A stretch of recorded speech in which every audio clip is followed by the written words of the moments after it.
Hello guys, welcome to my channel. कैसे हैं आप लोग? आई होप आप लोग अच्छे होंगे। तो आज हम लोग इस वीडियो में बात करने वाले हैं जीडीएस का जो नोटिफिकेशन आया था, यानी कि कल जो नोटिफिकेशन आया था उस चीज़ के बारे में बात करेंगे, पूरा एक्सप्लेन करेंगे।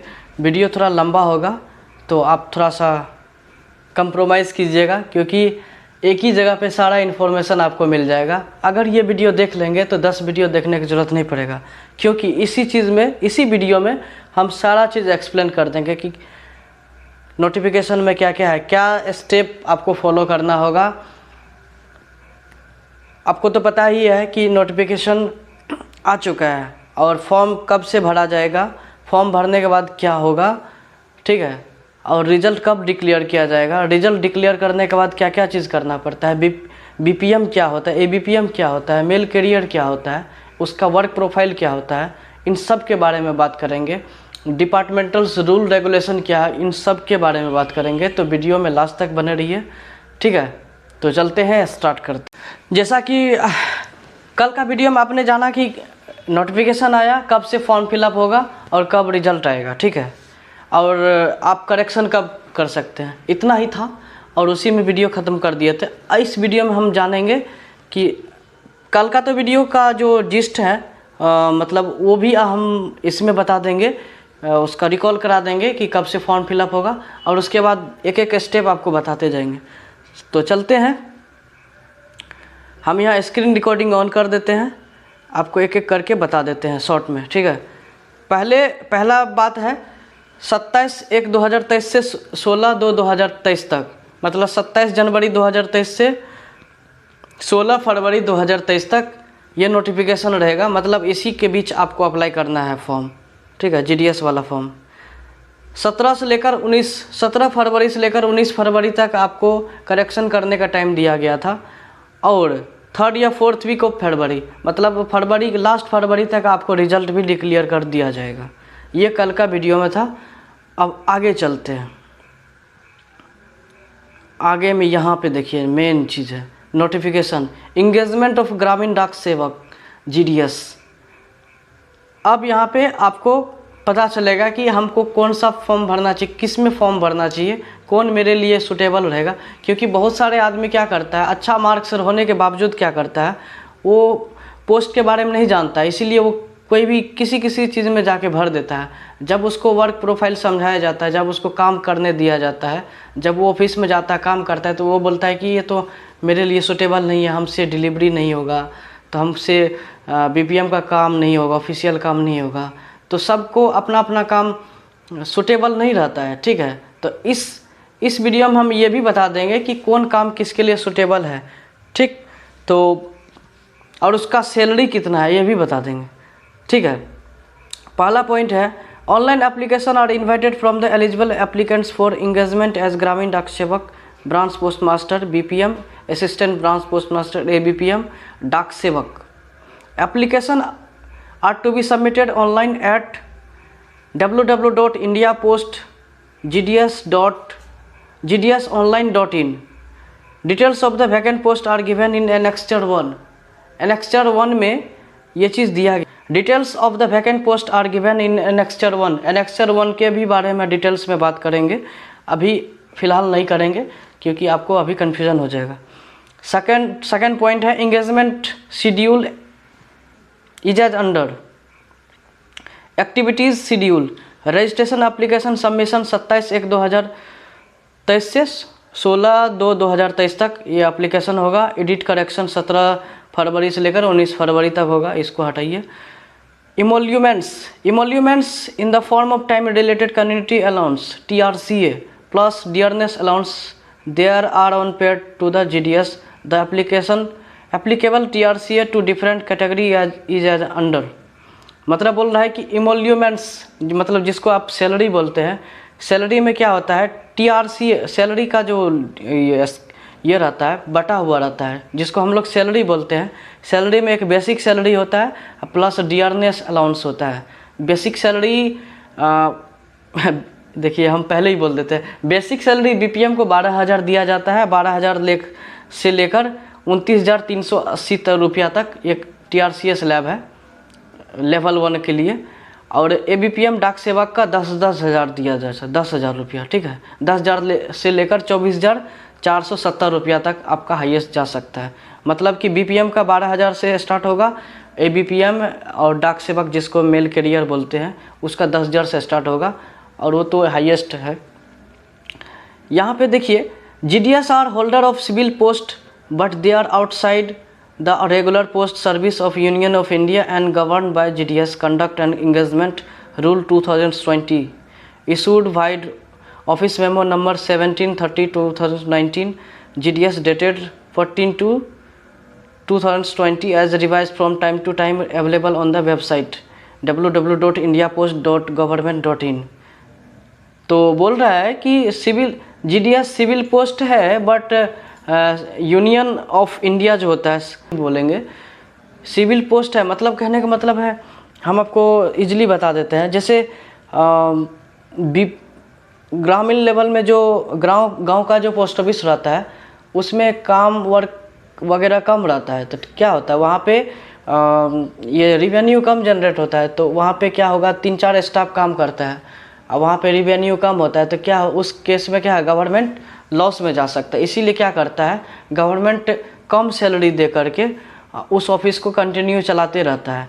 तो इससे क्या होता है, ऑफिस भी चलता रहता है, जिसको जॉब नहीं मिला उसको जॉब भी मिल जाता है, ठीक है। तो एक तरह से समझिए, एक तरह से बोलिए पार्ट टाइम जॉब टाइप का हो गया। 4 घंटा का ड्यूटी रहता है, लेकिन एक्चुअल में 4 घंटा का ड्यूटी रहता है सरकारी के हिसाब से, लेकिन 6-7 घंटा का ड्यूटी करना पड़ता है। ये बात सही है, ठीक है। BPM को तो करना ही पड़ता है, बहुत सारी रिस्पॉन्सिबिलिटी रहता है, इसी वजह से BPM का ज़्यादा सैलरी रहता है, और उसमें बहुत सारे कमीशन भी मिलेगा, जो कि बाद में धीरे धीरे आपको पता चल जाएगा। और यही सब चीज़ है, उतना ज़्यादा काम का चीज़ नहीं है। देखिए, brief job profile and residence accommodation branch post master BPM जिसके बारे में बात कर रहे हैं। देखिए, होता क्या है कि बहुत आदमी जल्दबाजी में फॉर्म भर लेता है, उसको मालूम नहीं रहता है BPM क्या होता है, ABPM क्या होता है, डाक सेवक क्या होता है। वो जल्दबाजी में भर देता है, दुकान में कैफ़े में जाता है, और उसको भी नहीं मालूम, जो फॉर्म भरता है उसको भी उतना मालूम नहीं रहता डिपार्टमेंट के बारे में। वो भर देता है फॉर्म, उसका मार्कशीट लिया, सब कुछ लिया, भर दिया, लेकिन काम के टाइम उसको प्रॉब्लम होने लगता है। जो भी एप्लीकेंट है बोलता है ये मेरे लिए काम का नहीं, क्योंकि बहुत आदमी को क्या होता है, बाइक चलाने नहीं आता है, साइकिल तो चलाने सबको आता है, बाइक नहीं रहता है, तो उसको घर घर लेटर देने में प्रॉब्लम होता है, शर्म आता है थोड़ा, ठीक है। और जो अच्छा पढ़ा लिखा है, वैसे BPM पोस्ट के लिए ज़्यादा परसेंटेज चाहिए, ABPM के लिए थोड़ा सा कम परसेंटेज चाहिए, MC पोस्ट के लिए थोड़ा सा कम परसेंटेज चाहिए, लेकिन अभी सबका परसेंटेज लगभग इक्वल ही रहता है, आगे पीछे थोड़ा बहुत का रहता है। तो अगर वो MC पोस्ट के लिए जो फॉर्म भरता है वो भी BPM बन सकता है, लेकिन उसको के वजह से वो क्या होता है, उसको समझ नहीं आता है कि कौन पोस्ट के लिए हमको भरना है, बस वो MC पोस्ट के लिए भर देता है। बाद में पता चलता है ये तो हम ये काम के लिए नहीं बने हैं, ये मेरे लिए ठीक नहीं है, तो वो प्रेफर करता है हमको BPM पोस्ट मिल जाए। तो तभी तो नहीं मिलेगा, जब आप ज्वाइन कर लेंगे BPM में या फिर MD में, तो आपको उसी पोस्ट पे रहना पड़ेगा हमेशा। इसीलिए भरने से पहले ये सब चीज़ का बहुत रहना बहुत ज़रूरी है, जानकारी रखना बहुत ज़रूरी है। इसके लिए हम बहुत सारे वीडियो बना चुके हैं चैनल पे, जिसमें देखेंगे कि work profile of BPM, MD ये सब का रहता है, हम वीडियो बनाकर दिए हैं, तो आप वो वीडियो देख सकते हैं। इसमें हम ज़्यादा कुछ बोलेंगे नहीं, बस इसका जो पॉइंट है आप उसको हम आपके सामने पढ़ देते हैं। Job profile of branch post masters include day to day postal operation of branch post office and India Post Payments Bank in the manner and prescribed by the department from time to time। बोल रहा है कि post office का जितना भी काम होता है वो भी करना है, इंडिया पोस्ट पेमेंट्स बैंक का जो काम होता है IPPB का वो भी करना है। देखिए, IPPB का काम इस मोबाइल से होता है, जो कि आपको दिखाने के लिए यहाँ रखे हैं, और पोस्ट ऑफिस का काम इससे होगा, जो BPM पोस्ट के लिए भरेंगे तो ये BPM के इस डिवाइस से काम करना पड़ता है, और ये भी मोबाइल मिलेगा, डिपार्टमेंट से मिलता है। Marketing and promotion of products and service being provided by department and operating various service in the customer service centre CSC of the department. बोल रहा है कि डिपार्टमेंट बहुत कुछ टाइम टू टाइम लाते रहता है, उसका मार्केटिंग भी करना रहता है, जैसे RPL है, रूरल पोस्टल लाइफ इंश्योरेंस होता है, ग्रुप एक्सीडेंटल गार्ड पॉलिसी है, प्रधानमंत्री जीवन ज्योति बीमा योजना होता है, प्रधानमंत्री सुरक्षा योजना होता है, बहुत कुछ है जो कि आपको टाइम टू टाइम आपको पब्लिक के सामने उसको लाना है, उसको कन्विंस करना है, वो प्रोडक्ट को खुलवाना है, ओपन करवाना है। तो ये सब बीपीएम का ही काम होता है, ठीक है। तो ये ब्रांच पोस्ट मास्टर करता है।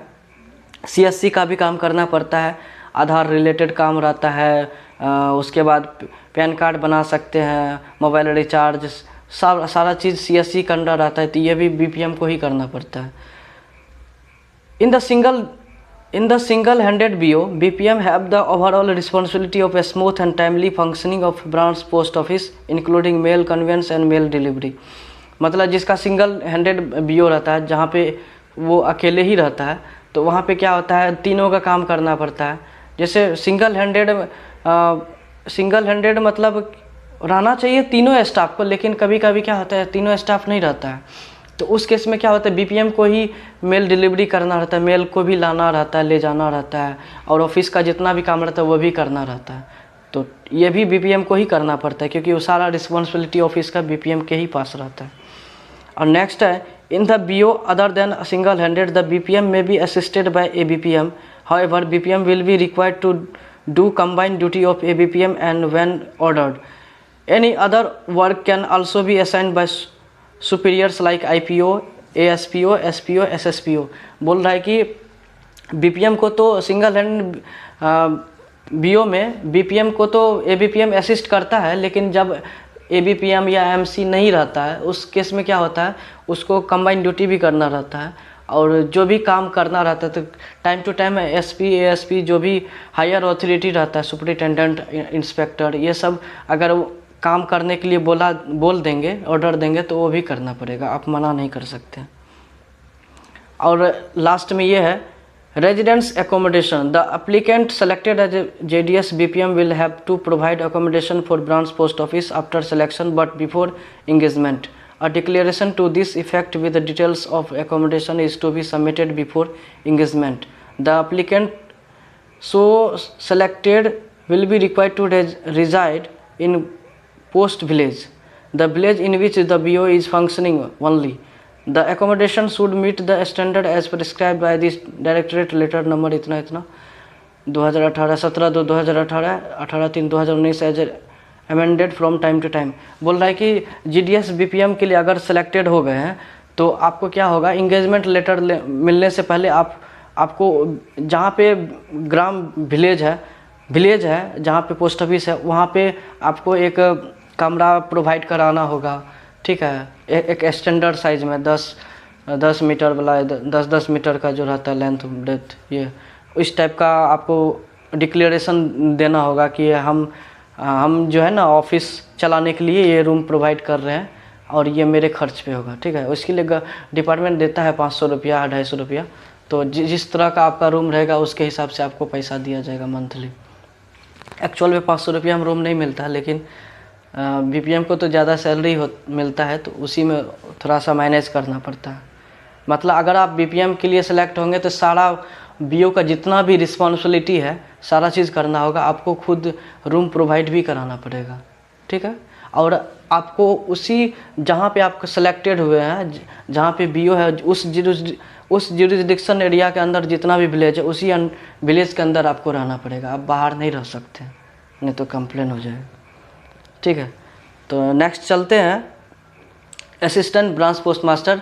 जो बीपीएम का काम रहता है वही सब चीज़ एबीपीएम का रहता है, लेकिन थोड़ा सा काम अलग रहता है, उसका लेटर का डिलीवरी का काम रहता है।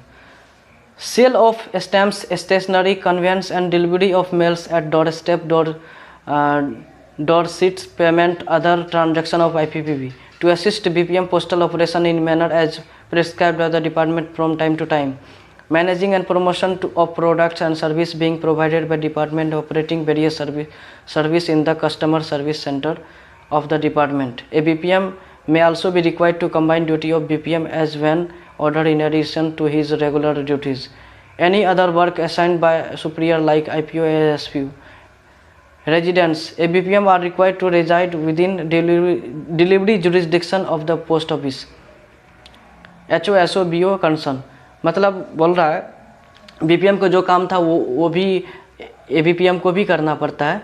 और बीपीएम को तो वो बीपीएम को भी असिस्ट, उसको एबीपीएम को बीपीएम को असिस्ट करना पड़ता है। जितना भी स्टेशनरी काम रहता है, सीएससी वाला काम रहता है, वो सारा चीज़ उसको करना पड़ता है। उसको letter delivery hand to hand door to door करना पड़ता है, ये सब चीज़। और एबीपीएम को जहाँ पे डिलीवरी एरिया रहता है वहाँ पे उसको घर लेकर रहना पड़ता है रेंट पे, ठीक है। या उसका अगर घर है तो वहाँ रह सकता है, नहीं तो अगर दूर का है तो रेंट लेके उसको वहाँ रहना पड़ेगा। थर्ड में है डाक सेवक। डाक सेवक will be engaged in departmental office like sub post office, head post office, etc. The job profile of dak sevak include sale of stamps, stationery, conveyance and delivery of the mail at doorstep, payment transaction of IPP and other sent by the postmaster, sub postmaster. Dak sevak may have to work in sorting office of the railway mail service. Dak sevak in the mail office will handle receipt, dispatch of the mail bags, transshipment of bags, etc. Dak sevak will also assist postmaster, sub postmaster in managing the smooth functioning of departmental post office and do procurement or any other work assigned by the postmaster और IPO ASPO। वही चीज़ है जो BPM का रहता है, ABPM का रहता है, वही सब चीज़ रहता है। लेकिन इसका काम जो है ना रेलवे मेल सर्विस में भी हो सकता है, रेलवे सेक्टर में जो होता है पोस्टल वो उसमें भी होता है, और सब पोस्ट ऑफिस सब में भी हो सकता है, ब्रांच ऑफिस में भी होता है। तो उसका काम क्या होता है डायरेक्टली हम समझा देते, ज़्यादा एक्सप्लेन नहीं करेंगे। जो भी ऑफिस का जितना भी काम होता है बिजनेस रिलेटेड सीएससी वाला काम वो भी करना होता है, मेल को भी डिलीवरी करना होता है।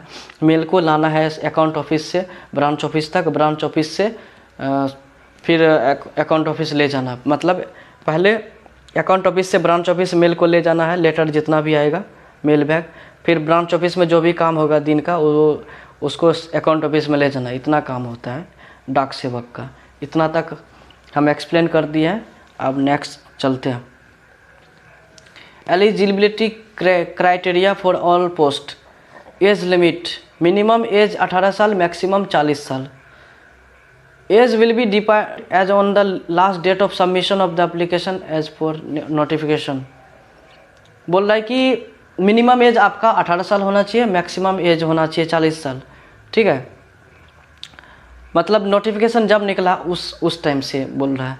और एज रिलैक्सेशन मिलता है, SC ST ईयर को मिलता है 5 साल, OBC को 3 साल मिलता है, EWS को कोई रिलैक्सेशन नहीं मिलता है, no relaxation.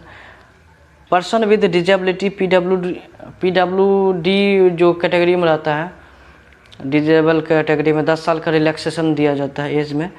Person with disability plus OBC general में 10 साल दिया जाता है, OBC में 13 साल दिया जाता है, और SC ST में 15 साल दिया जाता है। जो भी आदमी विकलांग है उसको 15 साल का एज रिलैक्सेशन दिया जाता है। नेक्स्ट है process of certification and format of certificates. Applicants who wish to be considered against reserve vacancy or seek age relaxation will have to submit requisite certificate from the competent authority in the prescribed format. In case of failure to do so, their candidature will be cancelled. There will be no relaxation in upper age limit to EWS applicants. However, the person belonging to EWS who are not covered under the scheme of reservation for SC, ST and OBC shall get 10% reservation in the engagement to the GDS post. तो बता रहा है कि जो भी आदमी PWD certificate लगा करके, हैंडीकैप्ड सर्टिफिकेट लगा करके जॉब लेना चाहता है, तो उसके लिए उसी फॉर्मेट, जो फॉर्मेट्स में उसका जो भी आता है डॉक्यूमेंट आता है, उस फॉर्मेट में उसको ये सबमिट करना होगा। डॉक्यूमेंट वेरिफिकेशन के टाइम या फिर ऑनलाइन अप्लाई करने के वक्त सबमिट करना होगा। अगर ये नहीं करेंगे तो आपका कैंडिडेचर यानी कि आप जो सिलेक्टेड हुए हैं तभी भी आप कैंसिल हो सकते हैं, मतलब तब भी रिजेक्ट हो सकते हैं। अगर आपका डॉक्यूमेंट सही नहीं रहेगा तो रिजेक्ट हो सकते हैं। और दूसरा बात यह है कि EWS सर्टिफिकेट वाले जो है, EWS वाले वो एक्स्ट्रा बेनिफिट उसको एज रिलैक्सेशन नहीं मिलेगा, लेकिन एक्स्ट्रा बेनिफिट में क्या होगा, जो EWS से है अगर वो SC ST OBC ये सब में अगर क्लेम नहीं करता है कि हम इस चीज़ में हैं, इस कैटेगरी से बिलोंग करते हैं, अगर वो EWS में ही रहना चाहता है, जनरल ही EWS बन जाता है, जिस थोड़ा सा वीकर सेक्शन जो रहता है, फाइनेंशियल थोड़ा वीक रहता है, तो ये वही EWS के अंडर आता है, तो उसको 10% का एडवांटेज मिलता है, मतलब 10% का समझिए रिजर्वेशन मिलता है EWS वाले को। ठीक है, तो वीडियो को यहीं एंड करते हैं। वीडियो ऑलरेडी बहुत लॉन्ग हो चुका है। ठीक है, तो नेक्स्ट वीडियो में बताएंगे, और बहुत सारे नोटिफिकेशन आया है तो एक एक चीज़ को बताएंगे, एनेक्स्चर के बारे में बताएंगे। तो वीडियो को देखते रहिए, चैनल को सब्सक्राइब कर लीजिए। नेक्स्ट वीडियो में हम मिलते हैं, तब तक के लिए।